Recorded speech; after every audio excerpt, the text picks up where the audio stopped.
8.5 years old, I got literally, when I say deathly sick, I mean deathly sick. Laying there and I'm in great pain. And then all of a sudden, the body was quiet. There was no more aches, pains. There was no more breath, no heartbeat, no pulse. I feel a lightness in my body. I also feel hugged. I feel loved. Imagine if you're in a womb of a mother that really wanted you to be born, that warmth and comfort, except it's not dark, it's slow light, being rebirthed into another place. Normally you talk to people and they'll say, well, then I had a past review of my life and saw the things I was doing right, wrong. I don't get a review of what I've done. I get a forward look at what awaits me. The mumps was like the starter of problems. If you didn't treat mumps, it progressed from that to strep throat to lung infections to kidneys. It would just cascade through your whole body. By the time I was finally taken to the doctors, the doctor told my parents, my stepdad and my mom, it looks like it's too late. And I'm hearing this. I'm strapped on a gurney, right? It's probably too late, that I'm in earshot. Hey, I can hear this, right? So I was taken into isolation because, it's contagious. And then they worked on my lungs that very night. About an hour later, they stuck these big, huge needles in my back. They cleared some fluid from my lungs so I could breathe a little. But I was really weak, and I wasn't doing well at all. And they got through. Nobody held my hand. Nobody said, "Are you okay, kid?" 8.5 years old. I mean, all alone. And then just put me in a bed, turned the lights off, and left me. And I'm alone in the dark, away from home for the first time in my life, laying there, and I'm in great pain. And then all of a sudden, quiet. The body was quiet. There was no more aches, pains. I feel a lightness in my body, meaning like I'm a feather. I'm just like floating up, and I'm just drifting. I'm ascending. And I also feel hugged. I feel loved. It's beyond words. It's, that source of love is you. It's the divine. And it's all one. And you become that love. And the room starts getting lighter and lighter and lighter. And it was kind of like clouds. It's like you fly in an airplane and you fly through a bunch of clouds. You look out there and they're all around the airplane. It was just like that. It was like clouds. And then I sense, because I don't have a body to physically look down, I realized that I was whatever this consciousness was. I'm still thinking, if that's the right word. I'm still knowing and being without a body. And so when I say look down, look, quote unquote, I see the body, my child's body below me. And it's, just sitting there all with nothing, terrible looking. And my thought was, even at 8.5 years old, my thought was, thank God that's not me. That's not me. I am this thought, this consciousness. Even at 8.5, I'm going, no, I am this. I'm this love. Normally you talk to people and they'll say, well, then I had a past review of my life and saw the things I was doing right and wrong, and shown options and how I hurt people and help people. Well, at 8.5 was to review, not much. So I don't get a review of what I've done. I get a forward look at what awaits me. Now, how long this was going on in actual Earth time, I have no idea. When I was going through the review, it felt like forever. Because I'm watching these things. I'm watching myself in high school. I'm watching myself meet my future wife. I saw Kennedy, President Kennedy getting assassinated. I had no idea who he was. But I saw it happen. The only difference in my view of that I saw, more than one shooter, was more than just Oswald.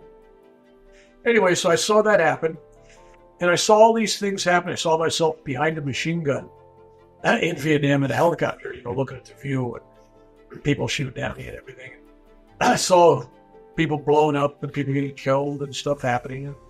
Then I saw my children, and I saw where I was going to live, saw the jobs I had. I saw all this stuff going forward, as it turns out, 50 years. And while this was going on, there was also two numbers. 29 was floating around in the cloud. 29, and then the 2 would flip over and go backwards.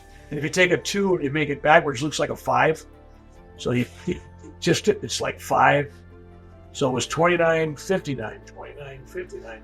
I had no idea what that meant, but I kind of saw it to me going to India eventually. And this thing kind of fades away. I'm on a trip to India when it ends.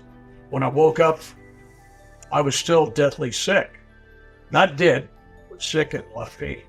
And I spent the next 1 year of my life, 1 year, on bed rest, wasn't allowed to get out of bed, couldn't get up and go to the toilet, couldn't get up and go to the shower, couldn't walk around, had to stay in bed, everything had to be, fed, bathed, and fed.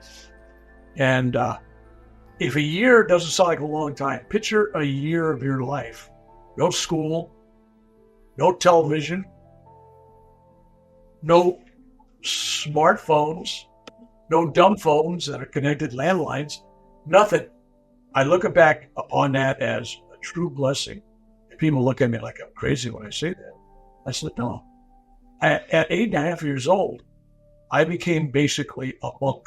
No distractions, nothing but time for me and my thoughts, or lack of thoughts, if I could get to that state of being. That's why I started making up all these meditation techniques. I started doing things with energy and energizing the body and bringing energy in through the spine and recharging my quote-unquote my batteries. I had no idea what I was doing. When I was doing things I thought would help me. Before I went to the hospital, believe it or not, at 8, I actually read a book called Autobiography of a Yogi by Paramahansa Yogananda. And in that book, written in 1946, it's still out there, it's still bestseller, he talks about Babaji's cave. There's a chapter that says Babaji's cave. Babaji's this great avatar. I didn't even know what an avatar was. He reintroduces this ancient technique of meditation called Kriya Yoga. And he reintroduces this to his disciple in this cave.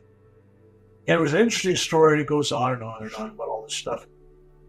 While I'm laying there for that year, I kept thinking, I'm going to go to Babaji's cave. But it was always back in mind, that's what I want to do. So when I got out of the hospital at 9.5 years old, my dog got run over by a car in front of our house. About 40 miles an hour, it smacks this little poodle. And I go out there, and the driver that hit it's all teary-eyed. The guy was upset. He thought he killed my dog.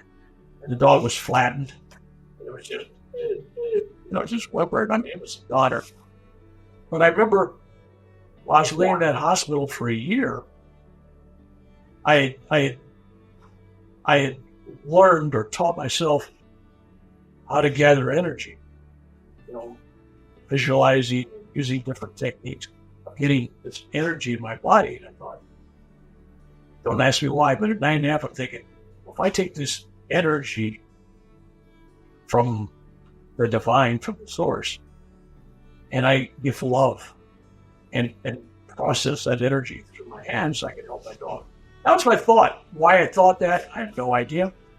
Picked up the dog, took it to the hospital in my lap, and when I touched the dog and I did this technique, which I go around the world teaching, and I visualized the energy going through the top of my head and coming out of my hands.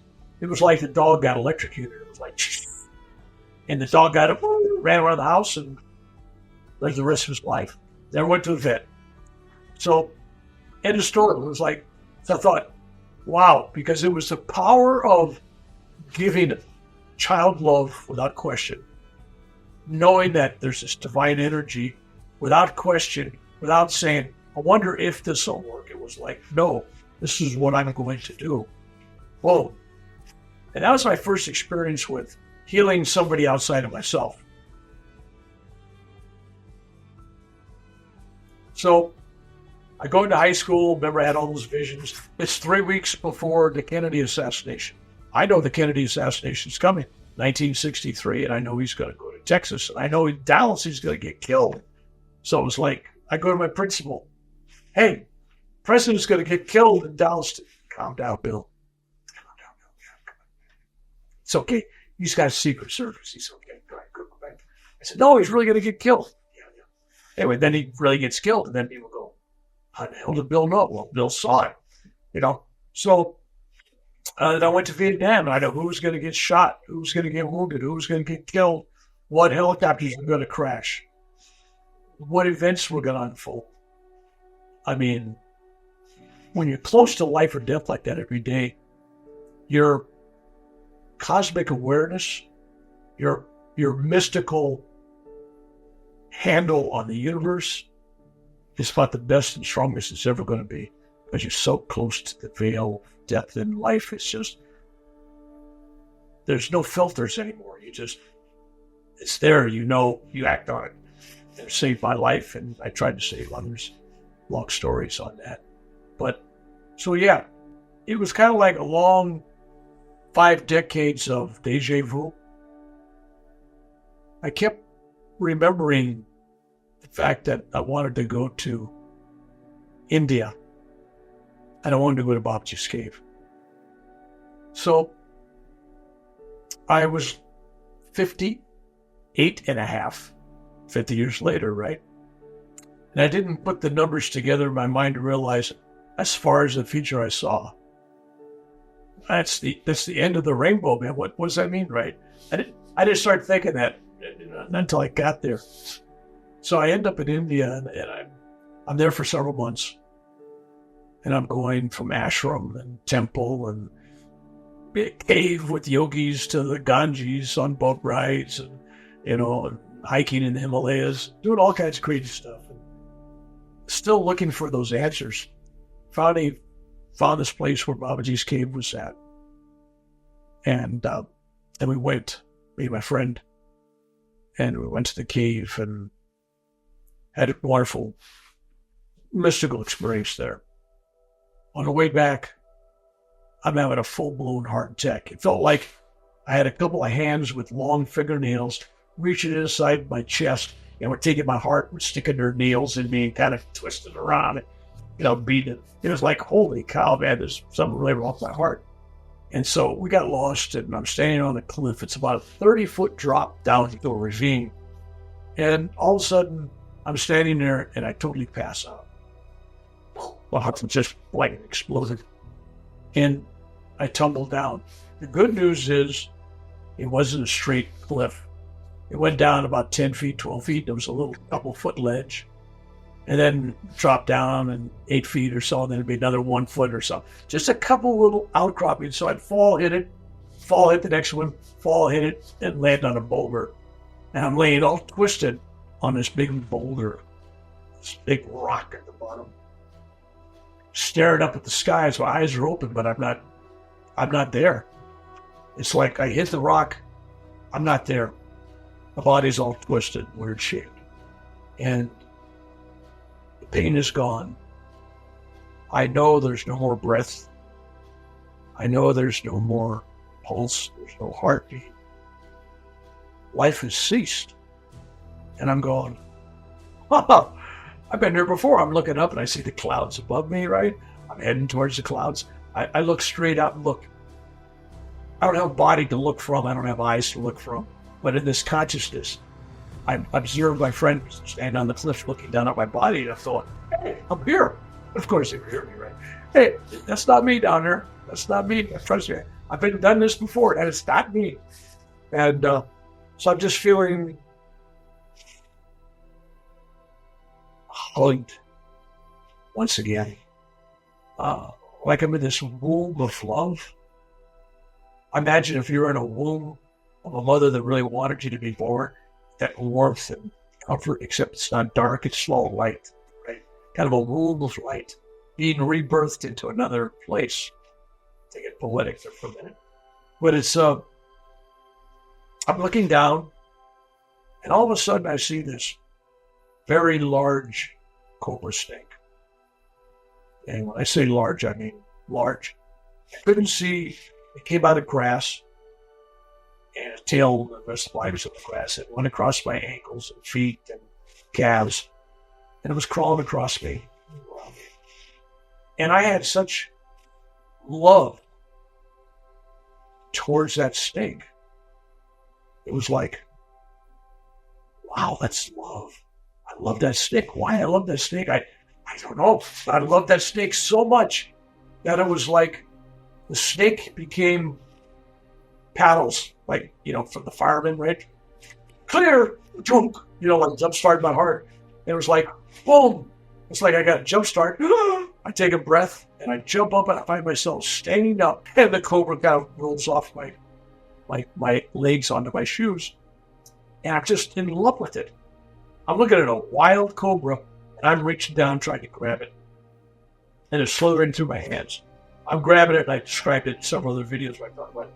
I got my hands like this, and I can't touch my fingers or the thumb.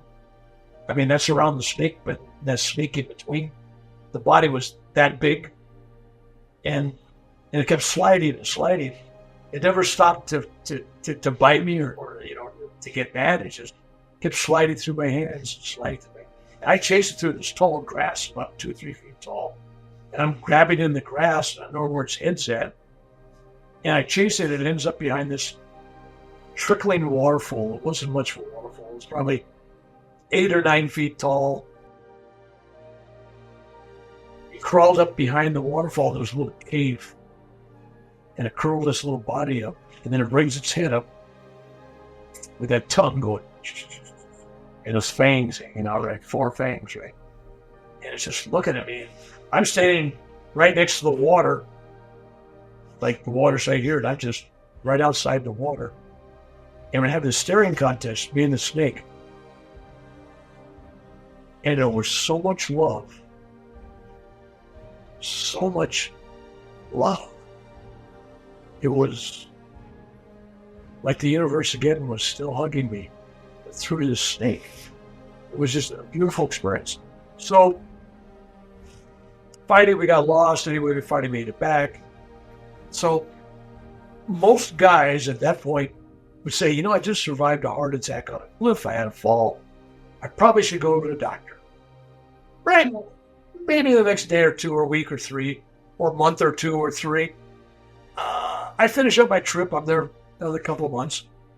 And then I decide I come home and I don't go in December. I don't go in January. February rolls around. And now I'm just a few weeks away from my 59th birthday. And I get this major heart attack. And I collapse on my floor of my garage. And I come in the house, tell my wife, I'm not feeling too good. I'm just going to drive over to the hospital and get myself checked out. So I finally get see the doctor, and he wants to do surgery. He wants to do this and that. You got 100% blockage here. You got, all this crazy stuff. And I don't, totally out of character. I complained. Because I never complained. Whatever it is supposed to be. It's all right. But I said, this is kind of crazy. I said, but I spent the last 50 years of my life not eating red meat. No booze, no alcohol, no marijuana, no drugs, no acid, no LSD, no wild mushrooms, none of that crazy stuff. Liquor, cigarettes, nothing. I didn't put sugar in anything, right? And I said, I am having a heart attack. And the doctor picks up my chart and he goes, well, Mr. McDonald, he says, I'm looking at your charts here, all your numbers, he says. I would have bet you'd been dead by 29 with the way your background is. You're almost going to be 59 in a couple of weeks. So 29, 59. Remember the first story? 29, 59. So the real thing was, in my mind, had I not listened to the vision forward, like maybe I should take care of my health, I would have been dead at 29. And now I'm looking at 59 and I'm going, what does that mean? I'm going to be dead at 59. I'll make a long story short, a spoiler alert. I didn't die at 59. I'm still here. And I went on to have a third near-death experience. So the first two near-death experiences turned out to be 50 years apart. It looked, in all practical purposes, as the same exact day 50 years later. And this happened in daytime in India, and 50 years before it happened in nighttime in California. So it's possible, it's 12 hours difference or so. So it was possible that maybe it's even down to the hour. But it was like, you had 50 years, here's another possible exit point. But I didn't take it. I still had things I had to do. I had a mission. I knew I had things that I was supposed to say, do, people I was supposed to help, and all that kind of things. So that's the first two near-death experiences. Not your normal, but after you interview a bunch of people, you're going to say, well, what's Bill talking about? There is no normal. Everybody's different, right? They're all unique, right? But there's certain similarities. The similarities are, everybody talks about this overwhelming, indescribable love. Everybody talks about coming back and you feel like, well, there's a purpose. I'm back here. Why? Each person's different. But it usually has something to do with love and service. So people spend the rest of their lives seeking that feeling of love, and they're never going to find it in the human realm. The closest they're going to get is in meditation, prayer, and service. You don't have to have a near-death experience to have a spiritual experience. You don't have to go through pain. You don't have to go practically die. I mean, through meditation, you can alter states and where you're at and what you're feeling and thinking. You can transcend the body. You can do all kinds of things in meditation. And you can have that same uplifting, loving embrace. But in your search of the divine, that's how you experience it. In the search, it's a byproduct. You feel the love. It's a restless mind. And that's why the meditation is to tame the mind. So you don't meditate because I already have a tame mind, I can do this. And if I have a restless mind, I can't do this. Well, then therefore I don't do it. No, the idea is you do it because you have a restless mind, and then it tames the mind. So meditation, there's thousands of people teaching it out there, and there's thousands or millions of methods. It's not the tool that the carpenter uses to build a house. A good carpenter can use cheap tools to still build a nice house. Same thing with meditation. It's not the ultimate meditation technique. It's always the meditator, meaning the intentions and the focus of the meditator.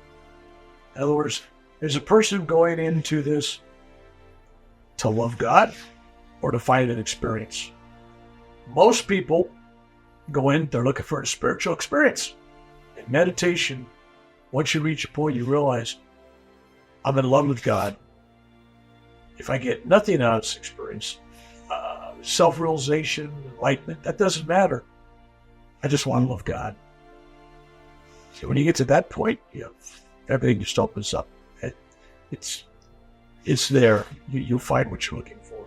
But as long as you're seeking something, you keep yourself separate from wherever you're seeking. Seeking God. Well, where's God? Well, I'm praying to God. Where's God? You got to pray to Him. That means you're someplace else. Everything's here. Kingdom of God is within. This is the center of the universe. There's nothing outside of you. There's nothing outside of God. God is the source. And to me, it's love. If you want to call God Jesus, or Buddha, Krishna, Muhammad, it doesn't matter. Whatever you focus on, if that brings harmony to your heart, it brings you closer to your divine experience, great, go for it. Whatever path you take is okay, as long as it's a path of love. Cold itself was a creeping enemy of death stalking us. With every step we took, our energy level decreased. As the cold increased, we knew that we were going to die. All night long it got colder and colder and colder, and our hypothermia got deeper and deeper and deeper. I had tunnel vision, and this tunnel vision collapsed rapidly. This blackness out here, and I could see in this very narrow space, and as it collapsed, I thought to myself, I must be falling asleep. But I didn't. I awoke. At the time of my first near-death experience, I was a backslidden Christian, charismatic, Orthodox, Roman Catholic, acid-dropping, pot-smoking hippie. And I was traveling away from my family because of something that had happened in my family life. My state of mind was outdoorsy, adventurous. When springtime came along, I didn't want to go back to see my family, so I looked for high adventure. And I found one.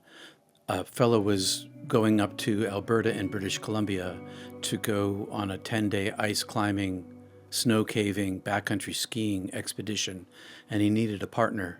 I had never ice climbed before, but I'd been backpacking and mountaineering, and I was good on rocks, and I'd spent my childhood in Boy Scouts winter camping, and I was a good backcountry skier. So it was all very well planned and well thought through, except for one problem.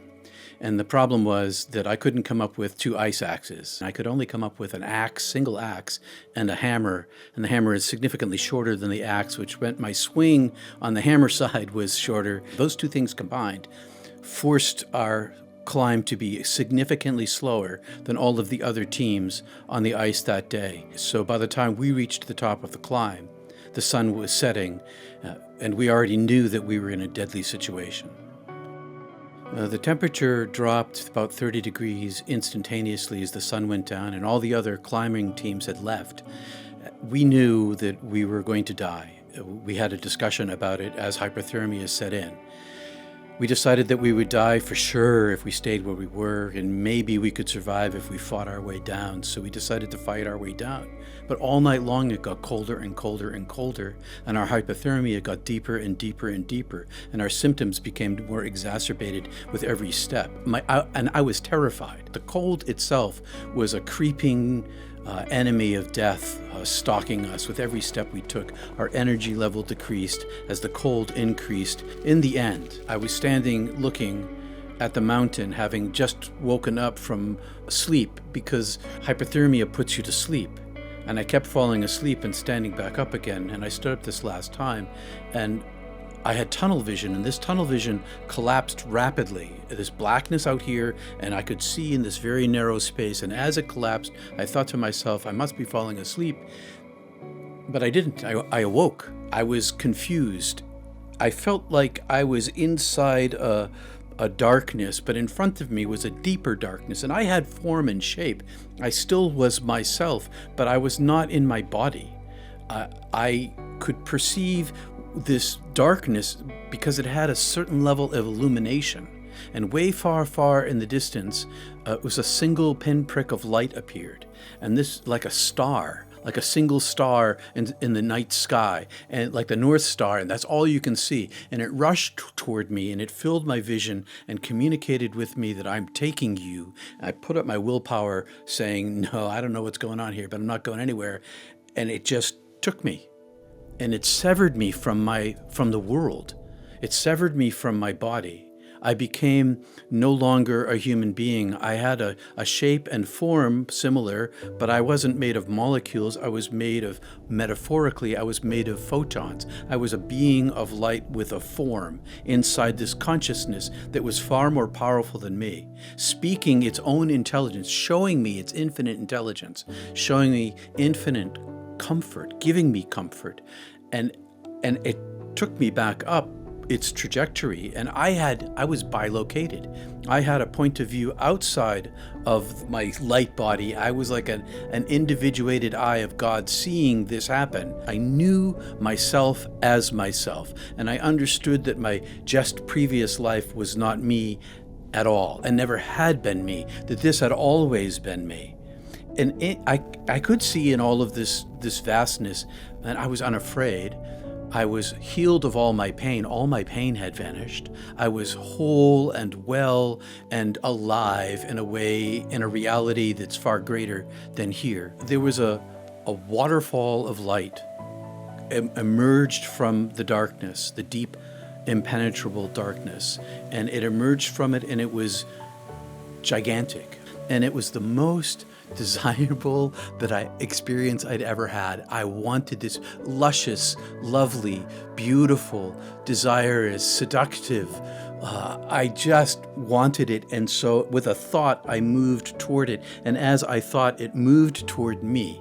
And then I was with it, and I wanted it so much, I touched it with my being, and as I touched it, I opened, and it flowed inside of me and enveloped me, and I entered it, and I could see that I could see the darkness beyond it, the darkness beyond the light, and then it became a person to me.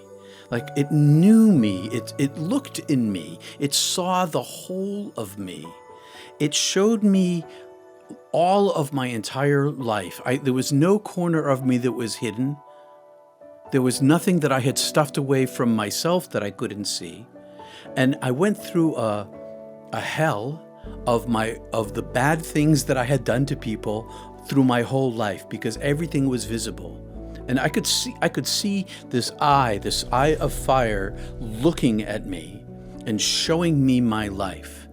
And it did so without judgment. It was, as it showed me myself, it was speaking without language. It was speaking love to me. It was love. I love you. I've always known you. I accept you as I make you. And as I went through this life review of hell, I experienced all the pain that I gave to other people from their point of view, not just from what I would think about how you feel, but how you actually felt and your actual thoughts. I was that person and myself simultaneously in every circumstance, experiencing from 2 points of view, my original one and theirs, in this long chronology of all the pain that I had caused in my life. And as I experienced this love that was being given to me, I had this moment of judgment, but I was not being judged. I was only being loved. The judgment was my lower self seeing the comparison to the highest self. And I could see not only my own life, I could see all of humanity's brokenness, and not just humanity's brokenness, but it was in the context of the entire universe, the physics and the biology and the chemistry of us that functions, that nothing exists here without consuming another. Everything consumes something else here. And my humanness wasn't my fault. And nobody's humanness is their fault. It's part of this much larger system. And I saw and I experienced myself as metaphorically, an individual photon. And I was this one singular photon, superpositioned with this field of this infinite, this googolplex field of photons that was the mass of the mind of the divine consciousness. All of these portions, all in superpositioned with each other, all one being, yet somehow also individuated. And I was one of those individuations, but I was outside of this field. And I could see below me this long tail of my soul. I could see my original self emerging from the deep darkness in a form, and then I lasted a long time, and then I began to incarnate. I could see all these like little worlds hanging off like grapes, like individual grapes, and the grape is my life there, and it's a world, this world or others, I don't know, and there's a chronology to it. And I saw that my soul was myself. I saw that my photon was my highest self. And I saw that the lives that I had lived were a part of me, but not me. I am this much higher, a union, being of union. And as I looked, I had I was like, oh, look at those lives. And the voice says, want to see? And I'm like, yeah. So I get zoomed down into one of these little grapes, this world. And in this world, I'm inside another body that I now have full control over. I take over this body, and I'm walking down a road, and I've got sandals on my feet, and they're covered with dust, and I can see the hem of my robe and my hairy calves, and I can hear this conversation going on. And there's like low houses made of adobe, sort of mud-covered white one-story, and there are people on this road, and it's pretty wide. I'm in a group of folks, and they're all men, I think. I can hear them talking. And they asked me a question, and I turned to look at them. And as soon as they asked me a question, and I'm about to speak, I go, I'm out. And I was like, am I dead? And the voice says, yes, you're dead. And I say, well, what about this? My mom and my dad. And the voice swept me across this universe of this heaven, this belly of God, and took me through this like a permeable membrane. And out of this deeper darkness that this light is flowing, weaving our universe, all of these other universes keep popping out, one after the other, after the other, after the other. I'm still in the one I'm in, but they're like layers going up. And there's this vastness to all of this. And in this vastness, it says to me, I'm the most of me that's still inside the belly of the divine, and my little tiny consciousness that's sticking out into the universe. It says to me that all that I am, all that you see, all the universes, all that I am, all this love, all this light, I love you with. This I can't describe to you the size of unconditional love. It's eternal and infinite. It was all aimed at me. I felt like I was the particular most beloved, and that all of this was aimed at me. And it wasn't just that this collection of love, it's that also everything was beloved. And it zoomed my view down to our solar system, and I could see our Earth, and our Earth is like a hologram. And this hologram, I can see all 7 billion people living on side of it. And it is nighttime and there's daytime, and I can see what they're doing. They're living their lives as, terrible. People are doing terrible things. They're doing beautiful things. They're doing boring things. They're working, but I can see inside every one of them. And inside every one of them, this same light that was pouring out of the deeper darkness is a speck of gold illumination inside the chest of every single person that I can see. No exceptions. No matter whether you're doing good things or you're murdering, it made no difference. It was inside of every single one. And the whole earth was covered with this huge fog, and nobody could see this, but I could see this. They couldn't see it in each other.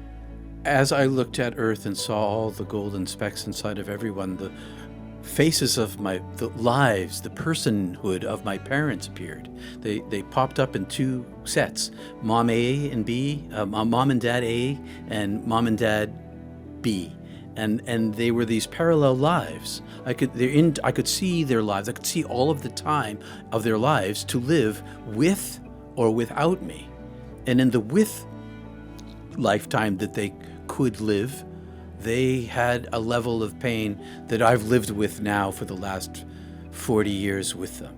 The loss of my sister and the brokenness of my mother and all of the pain that's ongoing with that.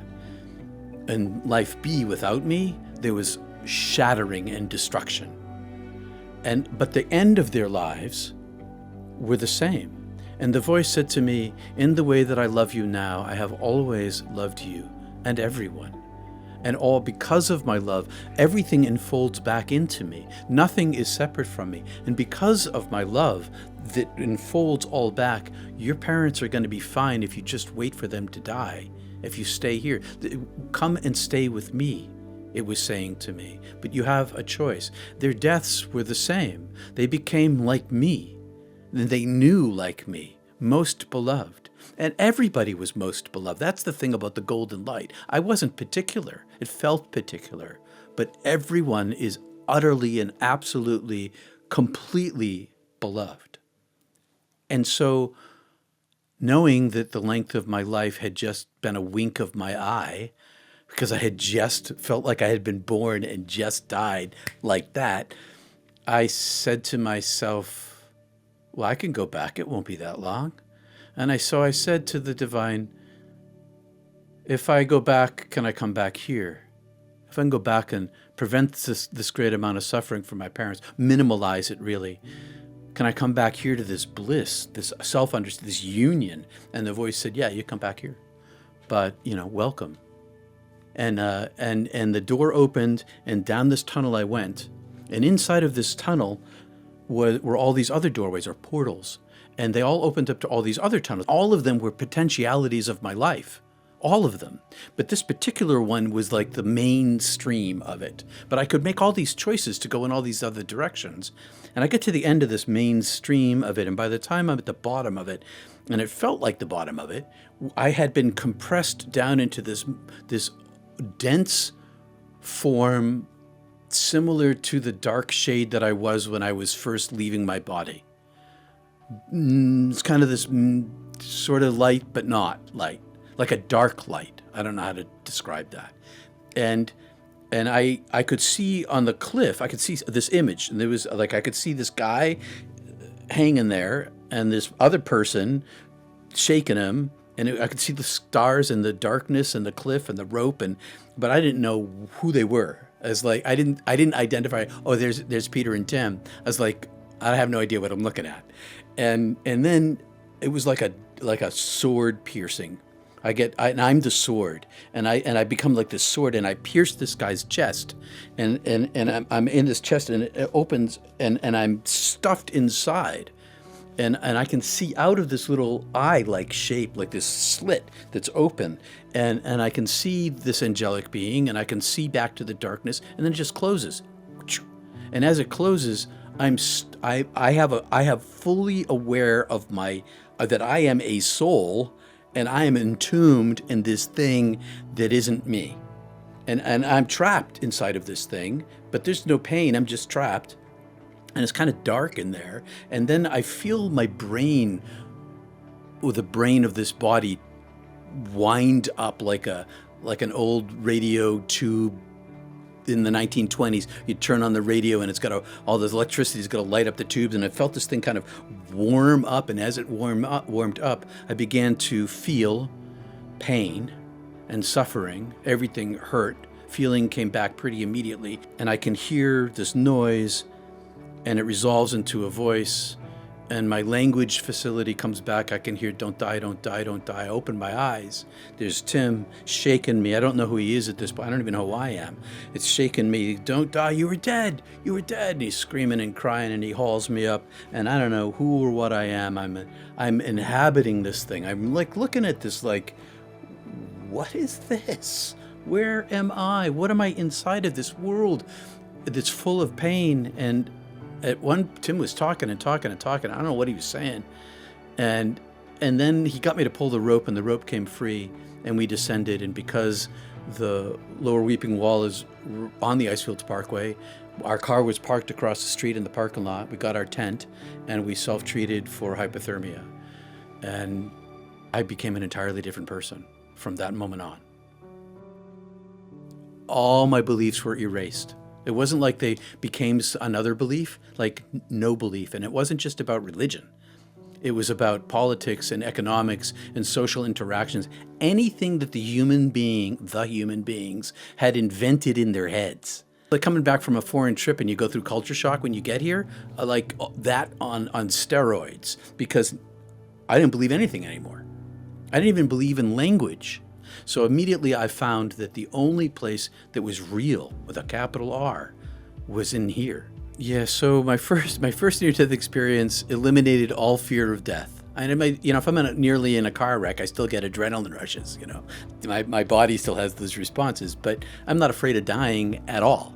I try to maintain the space of peace and openness inside myself, connectivity to the divine, because when I found that I couldn't integrate into the world, it's still a freaking alien place to me. But I found that the more I integrated interiorly, the more I self-identified as with my higher self that came back with me anyway, the more I step into that, I live into that, the easier it is for me to integrate into the world. I try to do good things in the world. I try to be kind, and I try to empty myself, and I have fun. I really, one of the things I decided when I came back was, if I'm going to be stuck in this body, I'm going to enjoy it as much as I possibly can. And so I do that. I have as much fun as I possibly can in lots of different ways. We need to talk about what might nudge humanity toward a deeper understanding for the first time in the history of hominids. We've kind of messed it up with our tribal natures. We've done a lot of good things. I want people to bring it into the public square, because there's this part of ourselves that is truly higher, that is truly original, that is truly made of love. And if enough of us can have the courage to speak to someone else about it, or to talk publicly about it, or just to live it fully in life, in the public life, then maybe we have an opportunity to choose a new path for all of us.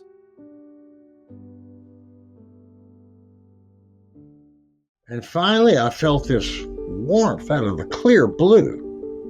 And I look up, and there's this huge light over my head, and my fear had gone instantly. I'm expanding, and galaxies and planets are going inside me, and I had no awareness of me anymore. Just pure sensation, and it was beautiful. If you look at every atom, every molecule, every lifetime, you, me, the whole planet, the whole universe, it's nothing more than infinite mind seeing itself. You don't have to have an NDE to connect with infinite mind. They're all different, but the one common theme is infinite love. Well, I was raised Catholic. I'm the third of 7 sons. Got 2 older brothers, 4 younger brothers. Had great parents. Got in college, met several people who were pretty psychically and spiritually evolved.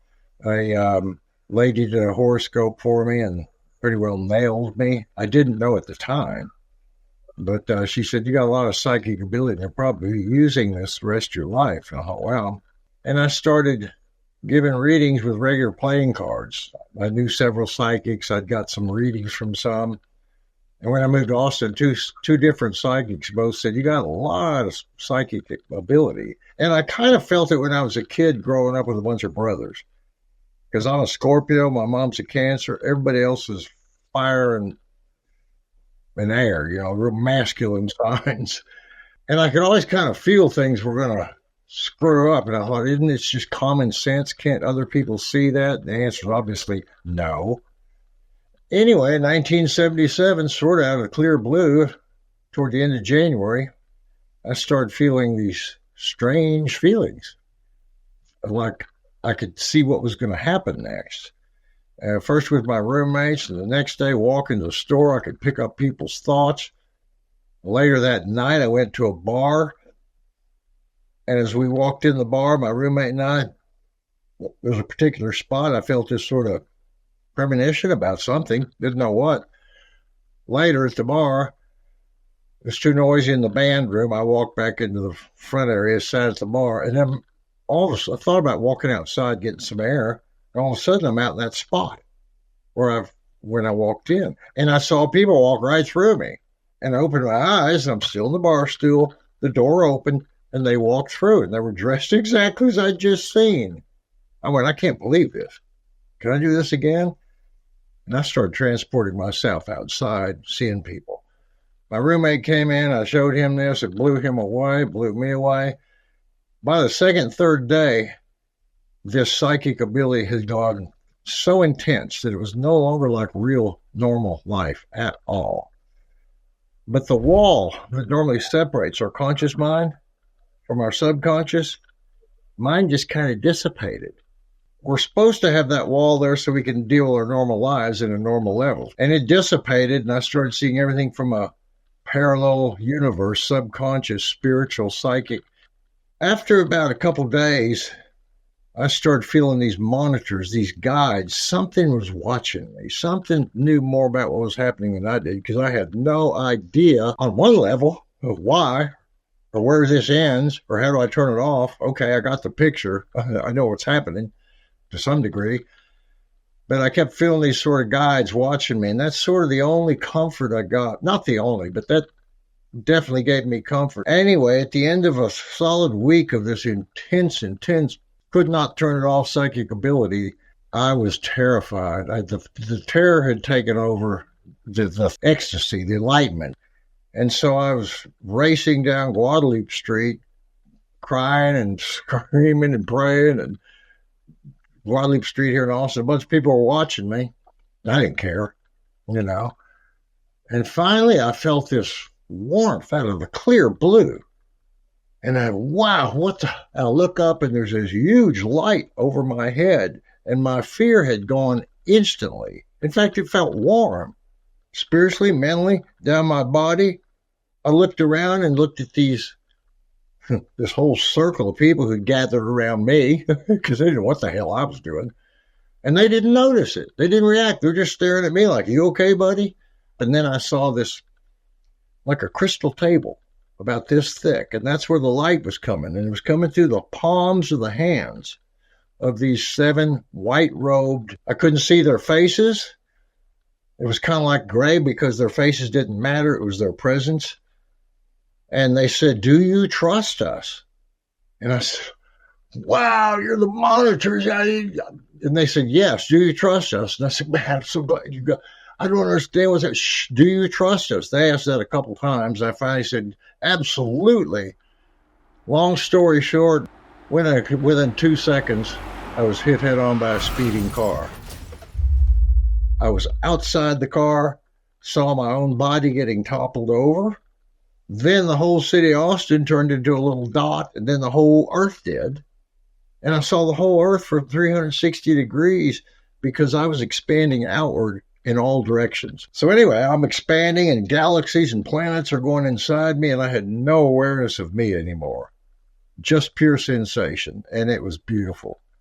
It's the most beautiful feeling of going on a beautiful protected joyride. And planets and galaxies. And then all of a sudden I got to what I felt like was the edge of the universe. And it seemed to be 2 things. One, it seemed to be just a figment of the imagination. Whose, what, I don't know. But was it really physical? Or is it a concept that we're living in? Then I felt this realm of consciousness I described as the colors because they seemed to be colorful. And that was a level of consciousness that when we come in to the body at birth, and that allows us, when we become human, to use our senses and our brain to be able to understand who we are and where we came from. And then I'm all of a sudden outside the universe, and it looked like there's billions of universes, like a whole sky. And I came out of that one, but wow, there's infinite. And they seem to kind of roll up the whole infinite universes into a big tunnel of light. It was fearless, and it was beautiful. And I'm all of a sudden go through this tunnel of light and end up in infinite mind.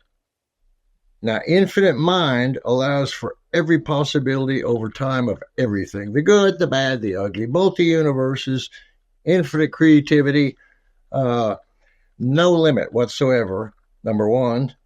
Number 2, no bias. No bias. It's infinite creativity.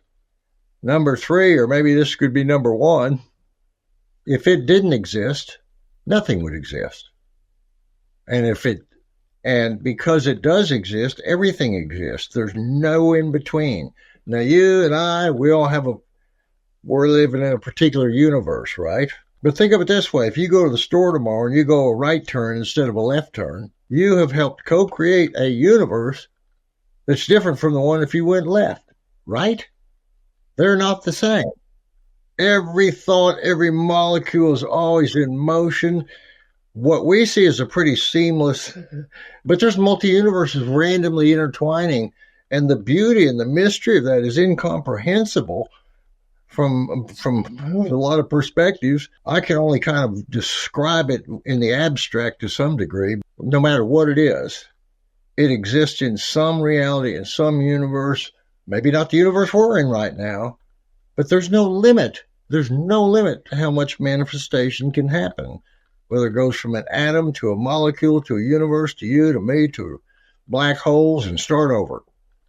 There's no limit. The interesting thing is also, if you look at every atom, every molecule, every lifetime, you, me, the whole planet, the whole universe, it's nothing more than infinite mind seeing itself, looking at itself. And I was immediately pulled away by a term I describe in my book, A Second Eternity here, the story about this experience. I describe it as spiritual gravity. Something was pulling me somewhere. I didn't mind being where I was, but I had no vote.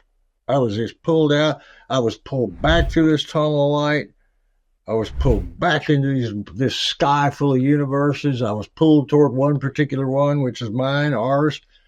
Got in that, collapsed, felt the colors again, collapsed into time and space. Still no idea who I was, but a little bit apprehensive because where I was really nice. Now, where am I headed? What's going on? And then I saw the earth and I started heading this way and I started thinking, I'm connected with this place somehow. And then I saw 3 series of pictures, which I described in my book. The first is what we're going through now, the transformation, the Aquarian age, the second coming, whatever you want to call it. It's a 100-year, 150-year transition from a high. We're at the peak right now. We're getting at the peak of seeing all this chaos and problems and holes in the boat and social problems. Then I saw pictures of the other side. What's coming after all this? And it was a beautiful world.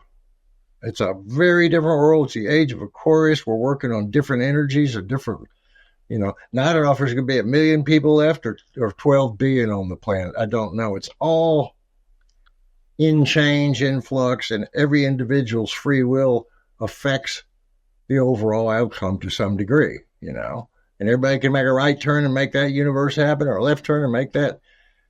So, but what is written in stone is that we're going to that level of consciousness one way or another, because there's no other alternative. That's the next stage of human evolution. Then I saw pictures of me. I didn't know it was me. I saw this musician that was struggling and he's playing piano and he's touring in different places. And then I saw my body right on, and I thought, wow, that's me. And I jumped into my body and I opened my eyes. There's a red-haired guy just hanging over me, screaming and hollering. I opened my eyes and there's red hairs all over my face. He, man, I tried to stop. I couldn't stop. He was red.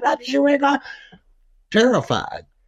I felt no pain. I was not hurt. I didn't get a scratch. In no time, a bunch of cops and ambulance and police. And what's funny, they're all looking around for a bloody body in the street and there ain't one. I'm up there talking to these people. They're going, he's the guy. I went, yep, I'm the one. How are you even standing? I said, I don't remember my feet like you, How are you not hurt? I'm not sure what would have happened had I not had that experience, but I did. Now, this is 77 in February. For months and months and months, I kept wondering why I had this. I had to know that. I mean, would you guys just pick me at random? What the hell, And 8 months later, 9 months later, I forgot exactly when because it just blew me away. Second most profound experience of my life ever. The first was what I just described, the voyage, and the week before it, and coming back and trying to figure it out. I kept asking my guides 8 months later. I didn't see him this time. I felt him. I'm out there playing my guitar, and once again, I'm wondering, why didn't I? And all of a sudden, I felt him. And it's like they were sitting somewhere in my front yard, and they shot this light into my head, and I heard their voices. And basically what they said was, you had this experience because you always wanted to know. You're an altar boy, you're asking about God, you studied Psychic Billy, you read, you prying doors open, you're ready for the truth, you could handle the truth. We took you, took care of you, brought you back. Any problem with that? Thank you. It's all about attitudes, intentions, perspectives. That you can change. There's so much we can't change in life, but that's what we can change. If we change the way we look at a situation, we can deal with it differently. And it ain't the situation. It's how we look at it, period, fact. Now, I can't press a button and give anybody a trip there, but I can definitely encourage people to, you don't have to have an NDE to connect with Infinite Mind. You simply don't. Not everybody's going to get one. And the irony is most people who've had them, and I virtually say just about everybody because I've read a lot and talked to a lot of them, they're all different, but the one common theme is infinite love. I can't offer people a ride there, but everybody has a direct umbilical cord to that consciousness. And even if you don't get to go to the Eiffel Tower, you can go look at a picture of it. You can talk to people who've been there, and you can go, down to your park. It's your Eiffel Tower, Be at peace. Be creative. Ask questions. Be brave. Nothing in life has to be in vain unless we look at it as in vain. Everything can be a learning experience. Life's always trying to show us something, teach us something. And it's always putting us in situations that help show us what we need to learn next. It's always tapping us on the shoulder. But we get to choose whether to pay attention and heed the call and benefit and grow and learn and evolve and get more magic, or to ignore it all.